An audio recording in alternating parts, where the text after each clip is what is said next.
നമസ്കാരം. Live at 6 ആരംഭിക്കുകയാണ്. തലക്കെട്ടുകൾ. നാട്ടുകാർ പേടിച്ചു വിറയ്ക്കുമ്പോഴും കൈമലർത്തുന്ന പോലീസ്. കുറുവാ സംഘത്തിലെ 13 പേരെ ഇതുവരെ പിടികൂടാനായില്ല. 4 പേർ കൊച്ചി വിട്ടിട്ടില്ലെന്ന് സ്ഥിരീകരണം. പിടിയിലായ സന്തോഷിന് തിരുട്ടു ഗ്രാമത്തിൽ 3 വീടുകൾ.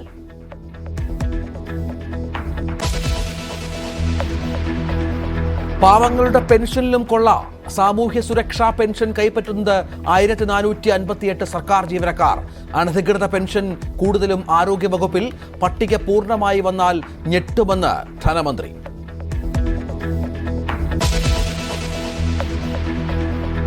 നവീൻ ബാബുവിന്റെ മരണത്തിൽ CBI അന്വേഷണം തള്ളി CPM. അവസാനം എന്ന് പറയുന്ന വാക്ക് ഞങ്ങൾ ഒരിക്കലും അംഗീകരിച്ചില്ല. ഇന്നലെയും അംഗീകരിച്ചില്ല, ഇന്നും അംഗീകരിച്ചില്ല, നാളെയും അംഗീകരിക്കില്ല. കാരണം അത് സുപ്രീം കോടതി തന്നെ പറഞ്ഞതുപോലെ കൂട്ടിൽ കിടക്കുന്ന തത്തയാണ്. എന്തും പറയിപ്പിക്കാം, എന്തും ചെയ്യിപ്പിക്കാം. കേന്ദ്ര ഗവൺമെന്റ് എന്താണോ ഉദ്ദേശിക്കുന്നത് അതിലേക്ക് കാര്യങ്ങൾ നീക്കുന്നതാണ് CBI. നിലപാടറിയിക്കാൻ CBIയോട് ഹൈക്കോടതി. കേസ് ഡയറി അന്വേഷണ സംഘം ഹാജരാക്കണം. കൊലപാതകമെന്നാണോ സംശയിക്കുന്നതെന്ന് കോടതിയുടെ ചോദ്യം.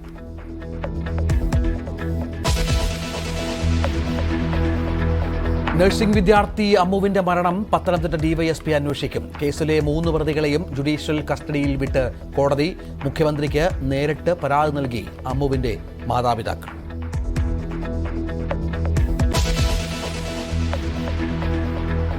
രണ്ടാമതും മർദ്ദനമേറ്റെന്ന പരാതിയിൽ ഉറച്ച് പന്തീരാങ്കാവ് ഗാർഹിക പീഡന കേസിലെ യുവതി. ആംബുലൻസിൽ ആശുപത്രിയിലേക്ക് കൊണ്ടുപോകുമ്പോഴും രാഹുൽ മർദ്ദിച്ചുവെന്ന് പിതാവ്. വീട്ടിൽ വെച്ച് മർദ്ദിച്ചതിന് ശേഷം ആംബുലൻസിലാണ് ഹോസ്പിറ്റലിലേക്ക് കൊണ്ടുപോകുന്നത്. അപ്പോൾ ആംബുലൻസിനെ സ്ട്രെച്ചറിൽ കിടത്തി ബെൽറ്റിട്ട് കിടത്തിയിരിക്കുന്ന ഈ കുട്ടിയെ അവർ അവിടെ അതിൽ വെച്ച് മർദ്ദിച്ചു എന്നുള്ളത് നമുക്ക് സഹിക്കാൻ പറ്റും.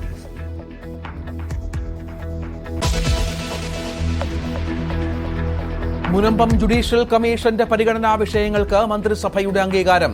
കമ്മീഷൻ കൊണ്ട് പ്രയോജനമില്ലെന്ന് ദീപികയിൽ മുഖപ്രസംഗം.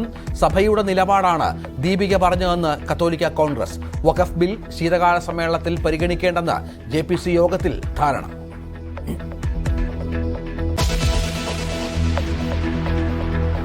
ശബരിമല 18ാം പടിയിൽ ഫോട്ടോഷൂട്ട് നടത്തിയ പോലീസുകാർക്ക് നല്ല നടപ്പിന് തീവ്ര പരിശീലനം. ഡ്യൂട്ടിയിൽ നിന്നിറങ്ങിയ പോലീസുകാർക്ക് കണ്ണൂർ ക്യാമ്പിലേക്ക് പോകാൻ നിർദ്ദേശം. ആചാര ലംഘനമാണെന്ന് അറിഞ്ഞില്ലെന്ന വിശദീകരണം തള്ളി.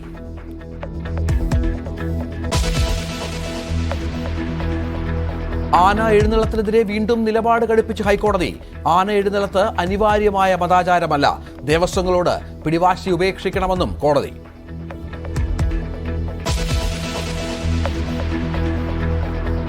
മഹാരാഷ്ട്രയിൽ ചിത്രം തെളിഞ്ഞു ദേവേന്ദ്ര ഫട്നാവിസ് മുഖ്യമന്ത്രി. BJPക്ക് മുന്നിൽ വഴങ്ങി ഏക്നാഥ് ഷിൻഡെ. ഷിൻഡെയും അജിത് പവാറും ഉപമുഖ്യമന്ത്രിമാർ.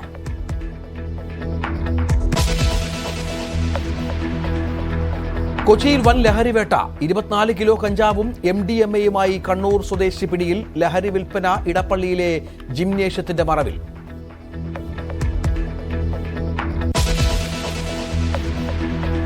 വാർത്തകളുടെ വിശദാംശങ്ങളിലേക്ക് കടന്നാൽ കുറുവാ സംഘം എവിടെ?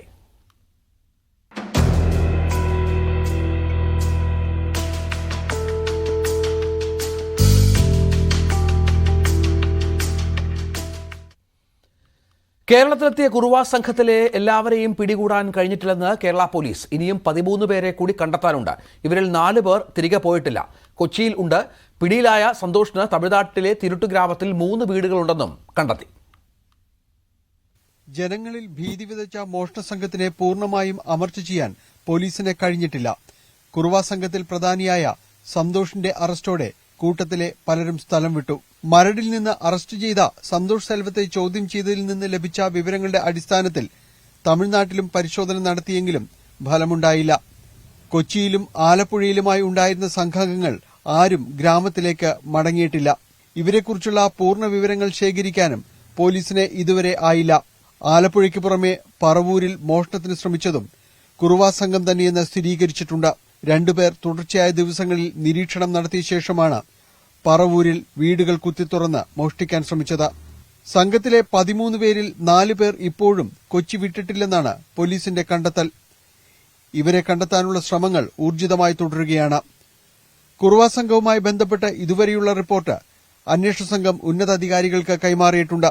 പിടിയിലായ സന്തോഷ് സെൽവത്തിന് തേനിക്കടുത്തുള്ള തിരുട്ട് ഗ്രാമത്തിൽ 3 വീടുകളുണ്ടെന്നും കണ്ടെത്തിയിട്ടുണ്ട്. ന്യൂസ് 18 കൊച്ചി. സാമൂഹ്യക്ഷേമ പെൻഷനിൽ കൈയിട്ടുവാരി സംസ്ഥാനത്തെ സർക്കാർ ഉദ്യോഗസ്ഥർ. ഓഫീസ് അസിസ്റ്റന്റുമാർ മുതൽ ഗസറ്റഡ് ഓഫീസർമാർ വരെ സാമൂഹ്യക്ഷേമ പെൻഷൻ തട്ടിപ്പ് നടത്തുകയാണെന്ന് ധനവകുപ്പ് കണ്ടെത്തി. 1458 ഉദ്യോഗസ്ഥരുടെ പേര് വിവരമാണ് ഇൻഫർമേഷൻ കേരള മിഷന്റെ പരിശോധനയിൽ കണ്ടെത്തിയത്. തട്ടിപ്പുകാരിൽ നിന്ന് കൈപ്പറ്റിയ തുക പലിശ ഉൾപ്പെടെ തിരിച്ചുപിടിക്കാനാണ് സർക്കാർ തീരുമാനം. അനർഹർ സാമൂഹ്യക്ഷേമ പെൻഷൻ കൈപ്പറ്റുന്നെന്ന വിവരത്തിന്റെ അടിസ്ഥാനത്തിലാണ് പരിശോധനയ്ക്ക് ധനവകുപ്പ് തയ്യാറായത്. പരിശോധനയിൽ കണ്ടെത്തിയത് ഞെട്ടിക്കുന്ന വിവരങ്ങൾ. സർക്കാർ ജീവനക്കാർക്ക് ശമ്പളം നൽകുന്ന സ്പാർക്കിലെ വിവരങ്ങൾ സേവന ആപ്പുമായി ബന്ധിപ്പിച്ചുള്ള പരിശോധനയിലാണ് തട്ടിപ്പ് പുറത്തായത്. പെൻഷൻ തട്ടിപ്പുകാരിൽ കൂടുതൽ പേർ ആരോഗ്യവകുപ്പിൽ 373 പേർ, പൊതുവിദ്യാഭ്യാസ വകുപ്പിൽ 224, ആരോഗ്യ വിദ്യാഭ്യാസ വകുപ്പിൽ 124, ആയുർവേദ വകുപ്പിൽ 114, മൃഗസംരക്ഷണ വകുപ്പിൽ 74, പൊതുമരാമത്ത് വകുപ്പിൽ 47 ഇങ്ങനെ നീളുന്നു തട്ടിപ്പുകാരുടെ വകുപ്പ് തിരിച്ചുള്ള കണക്ക്. നിയമപാലകരായ പോലീസുകാരുമുണ്ട് തട്ടിപ്പുകാരുടെ കൂട്ടത്തിൽ. 500,000 മുകളിൽ ശമ്പളം കൈപ്പറ്റുന്ന 2 അസിസ്റ്റന്റ് പ്രൊഫസർമാർ 2 പേരുണ്ട് ഇക്കൂട്ടത്തിൽ. ഒരാൾ തിരുവനന്തപുരത്തെയും മറ്റൊരാൾ പാലക്കാട്ടെയും സർക്കാർ കോളേജുകളിലെ അധ്യാപകരാണ്. ഹയർ സെക്കൻഡറി അധ്യാപകരും നിയമസഭാ ജീവനക്കാരും തുടങ്ങി ഏതാണ്ട് എല്ലാ സർക്കാർ വകുപ്പുകളിലെയും ജീവനക്കാർ പട്ടികയിലുണ്ട്. കോടിക്കണക്കിന് രൂപയാണ് വർഷങ്ങളായി ഇവർ തട്ടിയെടുത്തത്.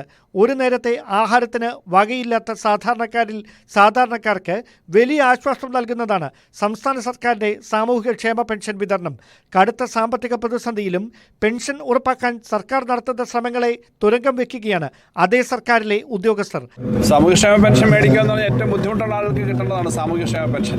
ഇപ്പോൾ ഏതെങ്കിലും തരത്തിലുള്ള വരുമാനവും പ്രത്യേകിച്ച് സർക്കാർ ശമ്പളമുള്ള ആളുകൾ അങ്ങനെ മേടിക്കുക എന്ന് പറയുമ്പോൾ തെറ്റായ കാര്യമാണ്. നമ്മുടെ സർവീസ് റൂൾസിനെയൊക്കെ ബാധിക്കുന്ന പ്രശ്നമാണ്. അത് അവിടെ മാത്രമല്ല, ഏതൊരു സ്ഥലത്തായാലും അനർഹരായിട്ടുള്ള ആളുകൾ മേടിക്കുക എന്ന് പറഞ്ഞാൽ ഏറ്റവും പാവപ്പെട്ട അർഹരായ ആളുകൾക്ക് കിട്ടേണ്ടതിന് തടസ്സം ഉണ്ടാക്കുക എന്നുള്ളതാണ്. അത് ശരിയായ കാര്യമല്ല.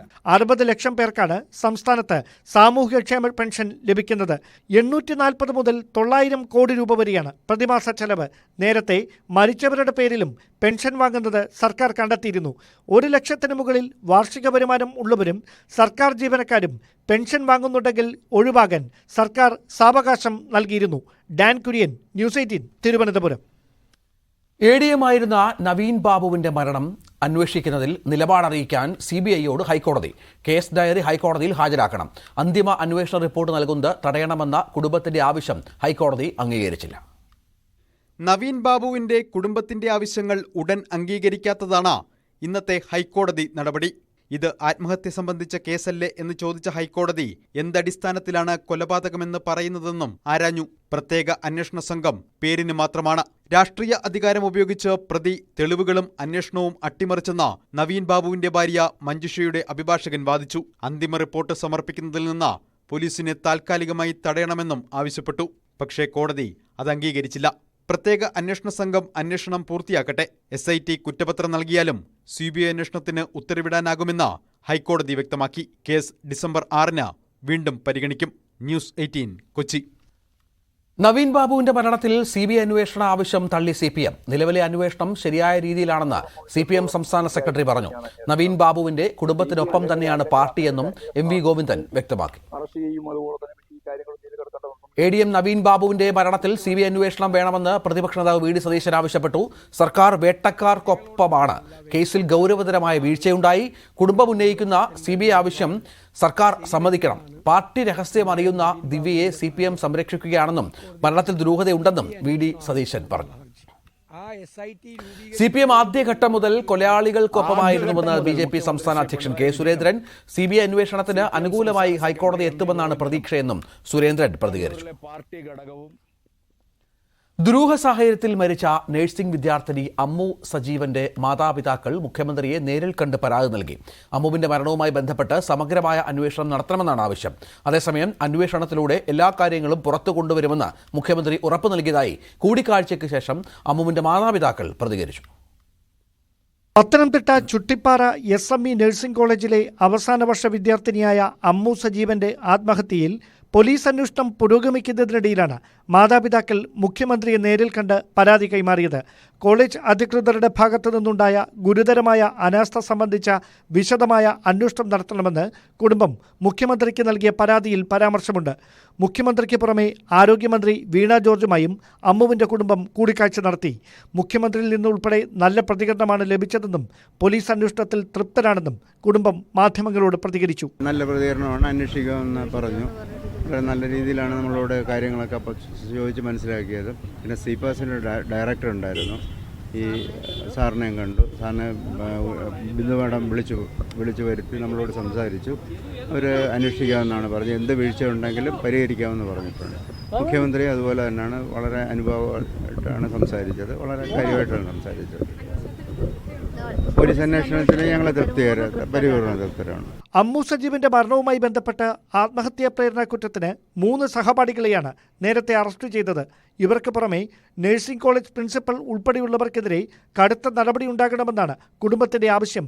ആരോഗ്യ സർവകലാശാല വൈസ് ചാൻസലറുടെ നേതൃത്വത്തിലും അമ്മുവിന്റെ മരണവുമായി ബന്ധപ്പെട്ട അന്വേഷണം തുടരുകയാണ്. ന്യൂസ് 18 തിരുവനന്തപുരം. പന്തീരാങ്കാവ് കേസിൽ ഗാർഹിക പീഡന കേസിൽ വഴിത്തിരിവ്. രാഹുലിനൊപ്പം ഇനി ഒരുമിച്ച് ജീവിക്കാൻ തയ്യാറുള്ളത് മകൾ അറിയിച്ചതായി യുവതിയുടെ അച്ഛൻ പറയുന്നു. ആദ്യത്തെ കേസ് റദ്ദാക്കിയ ഹൈക്കോടതി ഉത്തരവ് പുനഃപരിശോധിക്കണമെന്നാവശ്യപ്പെട്ട് കുടുംബം ഹർജി നൽകും. ഏറെ ചർച്ചയായ പന്തീരങ്കാവ് ഗാർഹിക പീഡന കേസ് ഹൈക്കോടതി റദ്ദാക്കി 1 മാസമാകുമ്പോഴാണ് വഴിത്തിരിവ്. കറി മോശമായെന്നാരോപിച്ച് രാഹുൽ ഭാര്യയെ ക്രൂരമായി ഉപദ്രവിച്ചു. ആശുപത്രിയിലെത്തിച്ച ശേഷം രാഹുൽ മുങ്ങി. അതിനുശേഷമാണ് മാതാപിതാക്കൾ വിവരമറിയുന്നത്. ഒരു പ്രാവശ്യം അവന് വേണ്ടി മൊഴിമാറ്റി പറഞ്ഞതാണ്. അപ്പം അങ്ങനെ അത് കുടുംബത്തിനൊക്കെ വളരെ വേദന ഉണ്ടാക്കിയ സംഗതിയാണ്. അവൻ നീ എന്ത് പറയുന്നു? അപ്പോൾ അവൾ തീർച്ചപ്പെടുത്തി പറഞ്ഞു, ഒരിക്കൽ പോലും ഞാൻ ഇനി അവനെ കൂടി ജീവിക്കാൻ തയ്യാറല്ല. അവളാണ് പരാതി കൊടുത്തിരിക്കുന്നത്. ആംബുലൻസിൽ ആശുപത്രിയിലേക്ക് പോകവേ വീണ്ടും മർദ്ദിച്ചത് സഹിക്കാനാകുന്നില്ല. വീട്ടിൽ വെച്ച് മർദ്ദിച്ചതിന് ശേഷം ആംബുലൻസിലാണ് ഹോസ്പിറ്റലിലേക്ക് കൊണ്ടുപോകുന്നത്. അപ്പോൾ ആംബുലൻസിന് സ്ട്രെച്ചറിൽ കിടത്തി ബെൽറ്റിട്ട് കിടത്തിയിരിക്കുന്ന ഈ കുട്ടിയെ അവർ അവിടെ അതിൽ വെച്ച് മർദ്ദിച്ചു എന്നുള്ളത് നമുക്ക് സഹിക്കാൻ പറ്റുന്നത്. എത്രയോ ക്രൂരമായ ഒരു പ്രവൃത്തി, അങ്ങനെയുള്ള ക്രൂര മനസ്സിന്റെ ഒരു ഉടമ, ഒരു സൈക്കോ ടൈപ്പായിട്ടുള്ള പ്രവർത്തനങ്ങൾ, അത് നമുക്ക് സഹിക്കാൻ പറ്റുന്നില്ല. തെളിവ് മുഴുവൻ രാഹുലിനെതിരാണ്. രക്ഷപ്പെടാൻ മറ്റു മാർഗമില്ലെന്ന് മനസ്സിലാക്കിയെടുത്ത അടവ് നയമായിരുന്നു അന്ന് മകളെ കൂടെ കൂട്ടിയതെന്ന് അച്ഛൻ ഇപ്പോൾ തിരിച്ചറിയുന്നു. അവർ പറയുന്നത് പോലെ ഇവൾക്ക് പറയേണ്ടി വന്നു എന്നുള്ളതാണ്. അങ്ങനെയാണ് ആ മൊഴിമാറ്റം. അവൾ ആ യൂട്യൂബ് ചാനലിൽ 47 മിനിറ്റ് അവൾ സംസാരിക്കുന്നുണ്ടല്ലോ, അത് ശ്രദ്ധിച്ചാൽ മനസ്സിലാവും. അവൾ ഒരു ഭാഗത്തേക്ക് നോക്കിയിട്ടാണ് പറയുന്നത്. അപ്പൊ അവർ എഴുതി കൊടുക്കുകയോ പറഞ്ഞു കൊടുക്കുകയോ ചെയ്യുകയായിരുന്നു. M.Tech കഴിഞ്ഞ മകൾക്ക് നല്ല ജോലിയായിരുന്നു. അത് നിർബന്ധിച്ച് രാജിവയ്പ്പിച്ചു. സീനിയർ എഞ്ചിനീയർ ആയിട്ട് അവൾ ജോലി ചെയ്തുകൊണ്ടിരിക്കുകയാണ്. അതിൽ മാനസികമായ വേദന എനിക്കും അവൾക്കൂടെ ഇപ്പോഴും ഉണ്ട്. അവളുടെ ഇപ്പോൾ റിക്വസ്റ്റ് എന്ന് വെച്ചാൽ എനിക്ക് ആ ജോലി വീണ്ടും തിരിച്ച് കിട്ടണം. ഇനി ഒരു വിട്ടുവീഴ്ചയ്ക്കില്ലെന്ന് ഉറപ്പിച്ചു പറയുന്നു പെൺകുട്ടിയുടെ കുടുംബം. ന്യൂസ് 18 കൊച്ചി. ഇരമ്പുന്ന മുനമ്പം.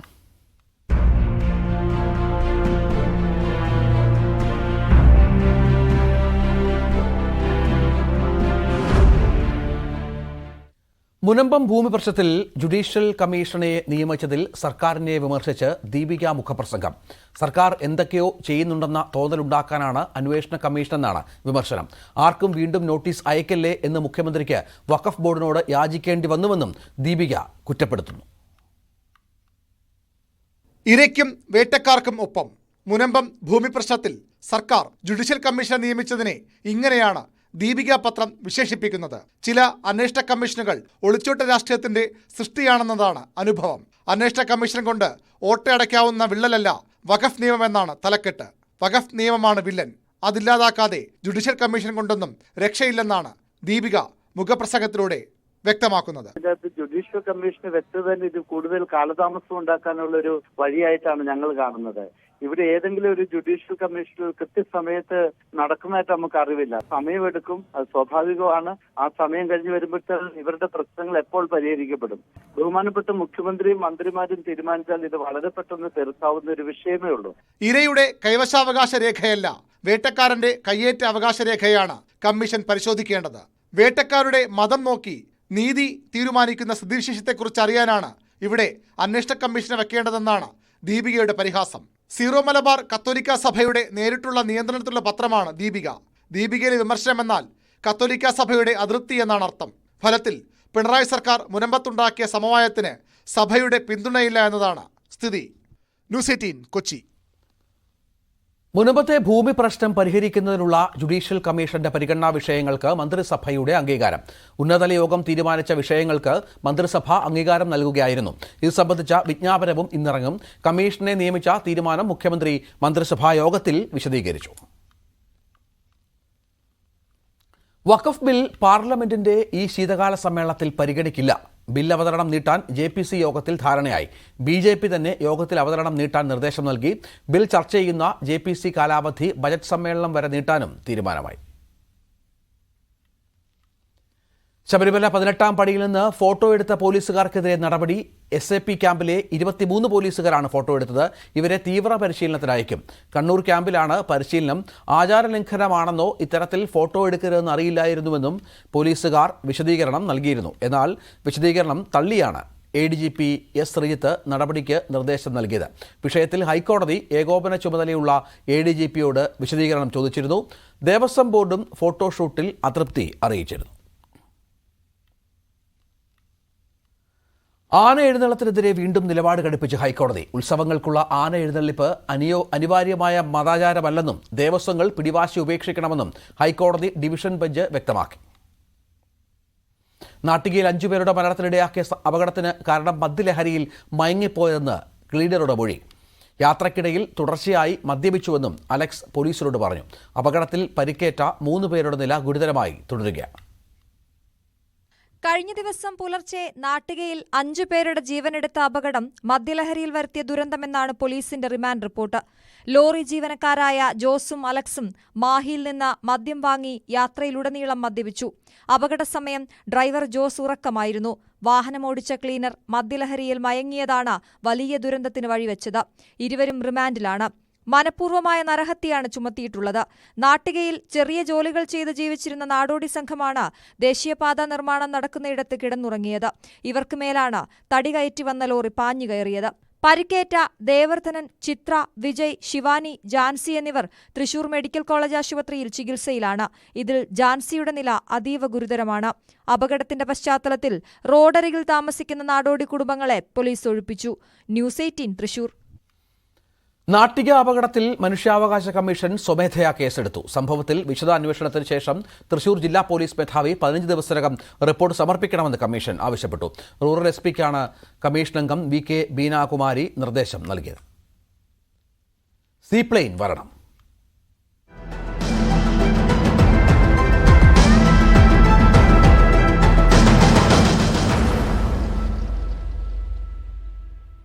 സീപ്ലെയിൻ പദ്ധതി ഇരു കൈകളും നീട്ടി സ്വീകരിക്കാൻ ഒരുക്കമാണ് ആലപ്പുഴയിലെ വിനോദസഞ്ചാര മേഖല. സീപ്ലെയിൻ പദ്ധതിക്കായി കൊച്ചിയെ പരിഗണിച്ചതിലാണ് ഇവരുടെ പരാതി. 2013 ഉമ്മൻചാണ്ടി സർക്കാർ പദ്ധതി നടപ്പിലാക്കുമ്പോൾ ആലപ്പുഴയായിരുന്നു ഒരു കേന്ദ്രം. ടൂറിസം വകുപ്പ് മുൻകൈയെടുത്ത് പദ്ധതി ആലപ്പുഴയിലേക്ക് കൊണ്ടുവരണമെന്നാണ് വിവിധ ഹൗസ് ബോട്ട് അസോസിയേഷനുകളുടെ ആവശ്യം. കോടികൾ ചിലവഴിച്ച് എങ്ങുമെത്താതായ ടൂറിസം സർക്യൂട്ട് പദ്ധതി, മുടങ്ങിപ്പോയ സീപ്ലെയിൻ, പുന്നമടയിൽ പൊട്ടിത്തകർന്നു നിൽക്കുന്ന ടൂറിസം ആസ്ഥാനം, അവഗണനയുടെയും കെടുകാര്യസ്ഥതയുടെയും ഒരുപാട് ഉദാഹരണങ്ങളുണ്ട് ആലപ്പുഴയ്ക്ക്.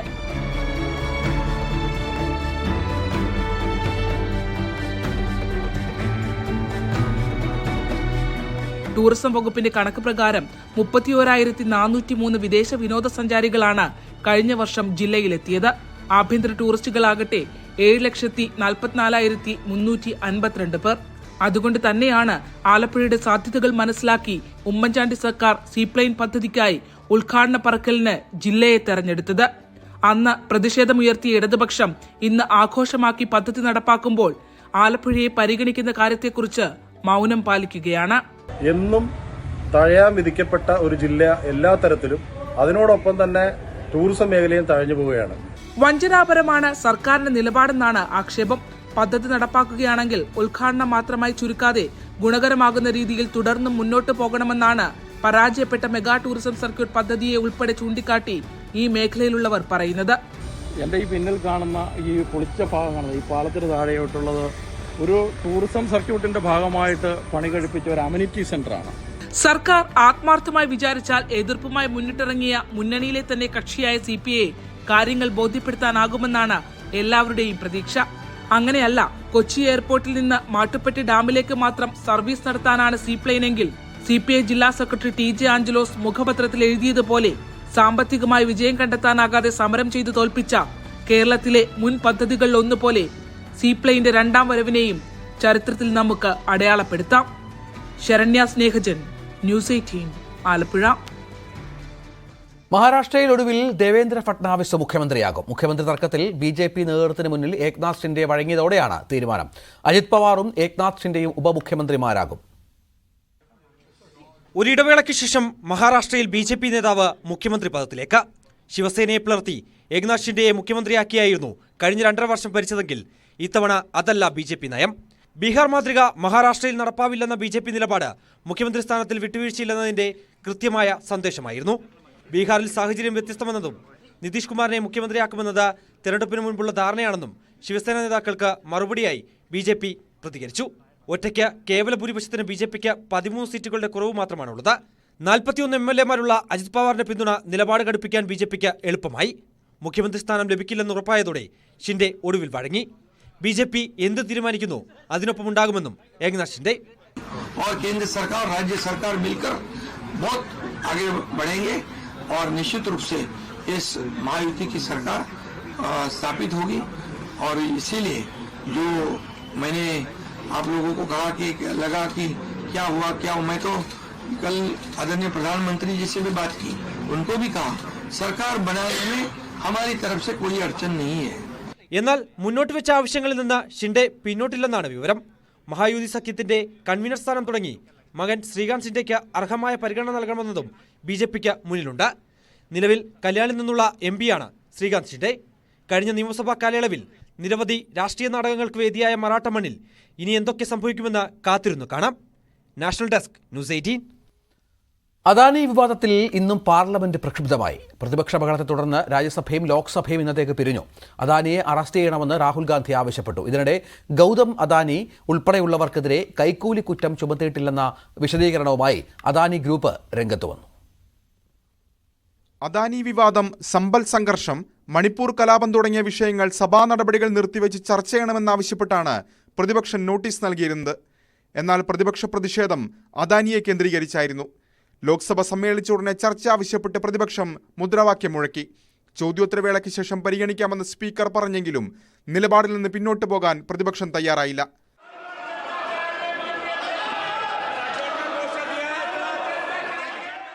പന്ത്രണ്ട് മണിക്ക് വീണ്ടും സമ്മേളിച്ചപ്പോഴും ബഹളം തുടർന്നതോടെ സഭ ഇന്നത്തേക്ക് പിരിഞ്ഞു. രാജ്യസഭയിലും സമാനമായിരുന്നു സാഹചര്യം.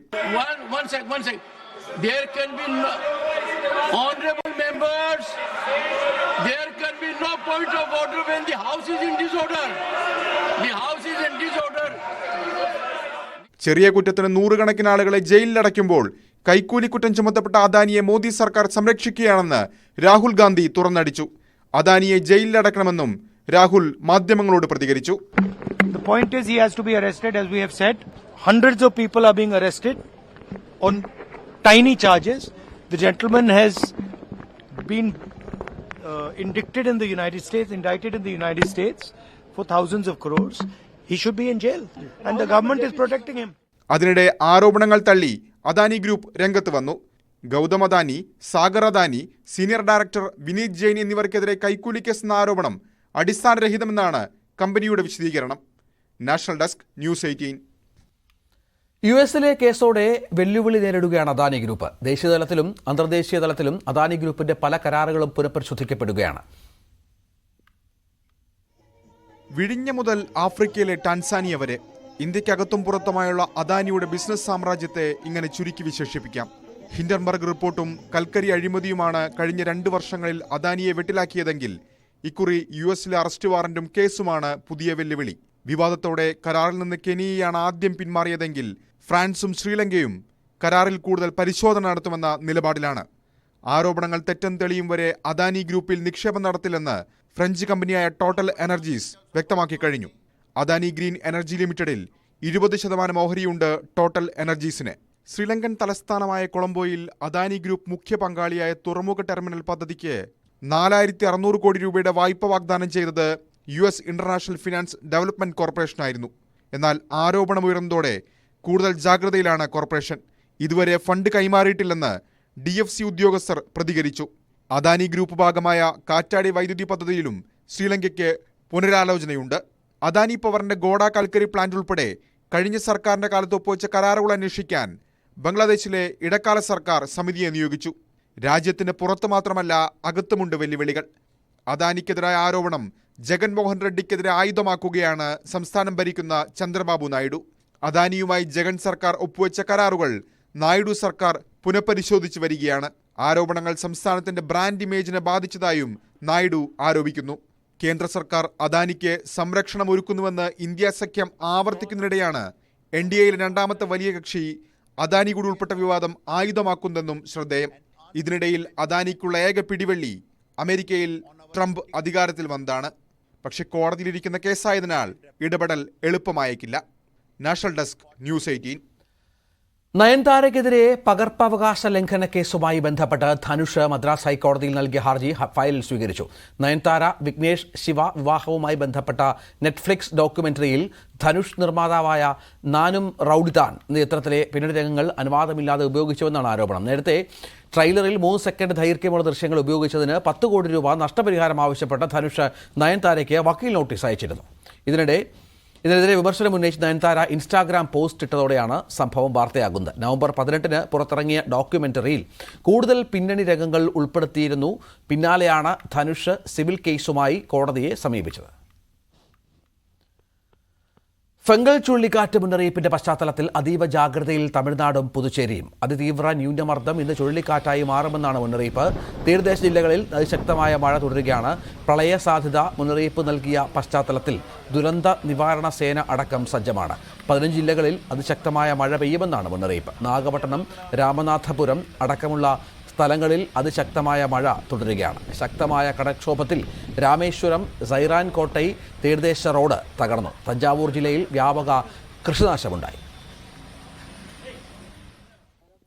KTUVC നിയമനവുമായി ബന്ധപ്പെട്ട് ഗവർണർ ആരിഫ് മുഹമ്മദ് ഖാൻ മുന്നോട്ട്. ഡോക്ടർ സിസാർ തോമസ് ഡിജിറ്റൽ സർവകലാശാലയുടെ വൈസ് ചാൻസലറാകും. നേരത്തെ സാങ്കേതിക സർവകലാശാല VC ആയിരുന്നു. ഇതോടെ ഡോക്ടർ V ശിവപ്രസാദിനെ സാങ്കേതിക സർവകലാശാലയുടെ താൽക്കാലിക VC ആയും നിയമിച്ചു. ഇത് സംബന്ധിച്ച ഉത്തരവ് ഗവർണർ പുറത്തിറക്കി. മറക്കരുത് വയനാടിനെ.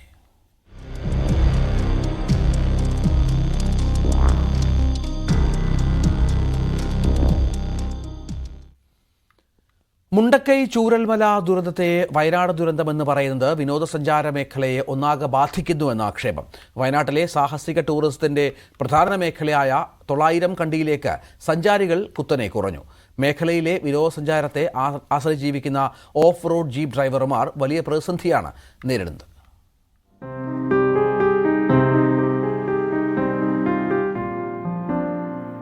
വയനാട്ടിൽ ഓഫ് റോഡ് ടൂറിസത്തിന് പേരുകേട്ട സ്ഥലമാണ് 900 കണ്ടി. മുണ്ടക്കൈ ചൂരൽമല ദുരന്തം പരോക്ഷമായിട്ടാണ് ഈ മേഖലയെ ഒന്നാകെ ബാധിച്ചത്. എത്ര വാഹനങ്ങൾ ഓടിയിരുന്നു എന്നതിന്റെ കണക്കാണ് ഡ്രൈവേഴ്സിന്റെ ഈ ലെഡ്ജറിലുള്ളത്. 3-4 തവണ മുകളിൽ പോയി വന്നിരുന്നതിന്റെ രേഖകൾ നമുക്ക് ഇവിടെ കാണാൻ കഴിയും. അത് ഈ വർഷം ആദ്യത്തെയാണ്. പേജുകൾ മറച്ച് ഇപ്പോഴത്തേക്ക് വന്നാൽ ഒരു ദിവസം ഓടുന്നത് ഒരു തവണ, അതല്ലെങ്കിൽ ചിലപ്പോൾ ഓട്ടം തന്നെ കിട്ടാറില്ല. കൃത്യമായി നമുക്ക് മനസ്സിലാക്കാൻ കഴിയും ഈ ഒരു മേഖലയൊന്നാകെ എത്രമാത്രം ഈ ദുരന്തത്തിൽ ബാധിക്കപ്പെട്ടിട്ടുണ്ട് എന്ന്. 230 4 വീൽ ജീപ്പുകളാണ് 900 കണ്ടിയിൽ വിനോദസഞ്ചാരികൾക്കായി സർവീസ് നടത്തുന്നത്. 2 ഗ്ലാസ് ബ്രിഡ്ജുകളും കാഴ്ച കാണാനുള്ള ഇടങ്ങളും റിസോർട്ടുകളുമൊക്കെയാണ് 900 കണ്ടി മുകൾ ഭാഗത്തുള്ളത്. ഒരു സർവീസിന് ഈടാക്കുന്നത് 1250 രൂപ. ചൂരൽമല ദുരന്തം ഉണ്ടായി 70 ദിവസത്തിനു ശേഷമാണ് ഇവിടെ വിനോദസഞ്ചാര മേഖലയ്ക്ക് പ്രവർത്തിക്കാൻ അനുവാദം ലഭിച്ചത്. വിനോദസഞ്ചാരികൾ പഴയ പോലെ ഇവിടേക്ക് എത്താത്തതാണ് ഇപ്പോഴത്തെ പ്രതിസന്ധി. സാധാരണഗതിയിൽ ഞങ്ങൾക്ക് 200 വണ്ടികൾ നല്ല ഫ്ലോ ഉണ്ടാകുന്ന സമയത്ത് എല്ലാ ദിവസവും ഓരോ ജോലി കിട്ടുകയും ആഴ്ച അവസാനങ്ങളിൽ ഞങ്ങൾക്ക് 1-2 ട്രിപ്പുകൾ കൂടുതൽ കിട്ടുകയും അഡീഷണൽ കിട്ടുകയും ചെയ്തുകൊണ്ടിരുന്നു. ഇപ്പോൾ ഞങ്ങൾക്ക് ഞായറാഴ്ചയില്ല, ശനിയാഴ്ചയില്ല, എല്ലാ ദിവസവും ഒരേപോലെയായി. 3 ദിവസം 4 ദിവസം കൂടുമ്പോഴാണ് ഒരു വണ്ടിക്ക് ഒരു ഓട്ടം കിട്ടുന്നത്. അതുകൊണ്ട് എങ്ങനെ മുന്നോട്ട് പോകുന്ന ഒരു ഐഡിയ ഇല്ലാതെ നിൽക്കുന്ന ആളുകളാണ് ഞങ്ങളൊക്കെ. വാഹന വായ്പ അടയ്ക്കാനും ടാക്സി ലൈസൻസ് പുതുക്കാനുള്ള ചെലവുകളുമൊക്കെ കണ്ടെത്തുവാൻ വലിയ പ്രതിസന്ധിയാണ് നേരിടുന്നതെന്നും ഡ്രൈവർമാർ പറയുന്നു. വാഹനത്തിന്റെ അടവുകളും കുടിശ്ശികയും ഇൻഷുറൻസും എല്ലാം നല്ലൊരു ബാധ്യത വാഹനങ്ങളുടെ ഉടമകൾക്കെല്ലാം വന്നുകൊണ്ടിരിക്കുകയാണ്. മെയിന്റനൻസ്, ബാങ്കുകൾ ഇളവ് ചെയ്യും, അടവുകൾ എഴുതിത്തള്ളും എന്നുള്ള കുറെ പ്രഹസനങ്ങൾ ഇവിടെ നടക്കുക എന്നല്ലാതെ അതിന്റെ ഒരു പ്രാക്ടിക്കലായ കാര്യങ്ങൾ ഇതുവരെ നീങ്ങിയതായി ഞങ്ങൾക്ക് അറിയാൻ കഴിഞ്ഞിട്ടില്ല. ആദ്യമൊക്കെ നമ്മൾ വണ്ടി പണിക്കുമ്പോൾ നമുക്ക് ഒരു വണ്ടിന്റെ ലീഫ് സെറ്റ് ഒന്ന് അയച്ച് ഒന്ന് റിപ്പയർ ചെയ്യണമെങ്കിൽ നമുക്കൊരു 100 രൂപ 150 രൂപ വരുന്ന സ്ഥിതിക്ക് ഇപ്പൊ അയച്ച് മാറ്റണമെങ്കിൽ തന്നെ 500 രൂപ 600 രൂപ അവരെ പണിക്കൂലി മാത്രം കൊടുക്കണം. എന്ത് 10 രൂപ കിട്ടി കഴിഞ്ഞിട്ടുണ്ടെങ്കിൽ അത് നമ്മൾ ഏതെങ്കിലും ഒരു വകുപ്പിൽ നമ്മൾ സർക്കാരുകൾ നമ്മുടെ അടുത്ത് വാങ്ങിയെടുക്കുന്നുണ്ട്. ഞങ്ങളുടെ അതായത് വണ്ടിയുടെ ഫിറ്റ്നസ് കാര്യങ്ങൾ മെയിൻ്റനൻസ് എല്ലാം കൂടി 1 ലക്ഷം രൂപ ചുരുങ്ങിയത് ഒരു വണ്ടിക്കില്ലാതെ ഇവിടെ പറ്റില്ല. ഒരു ദിവസം പോലും വരുമാനമില്ല. ആഴ്ചയിൽ ഒരു ദിവസം വരുമാനം എന്നുള്ളതായി. മുണ്ടക്കൈ ചൂരൽമല ദുരന്തത്തെ വയനാട് ദുരന്തമെന്ന് പറയുന്നത് തന്നെ വിനോദസഞ്ചാര മേഖലയെ ബാധിച്ചുവെന്നും ഇവർ പറയുന്നു. സഞ്ചാരികൾ വരാൻ മടിക്കുകയാണ്. ഫ്ലഡ് നടന്ന സ്ഥലത്ത് 47ഓളം ബോഡികൾ ഇനി കിട്ടാനുണ്ട്.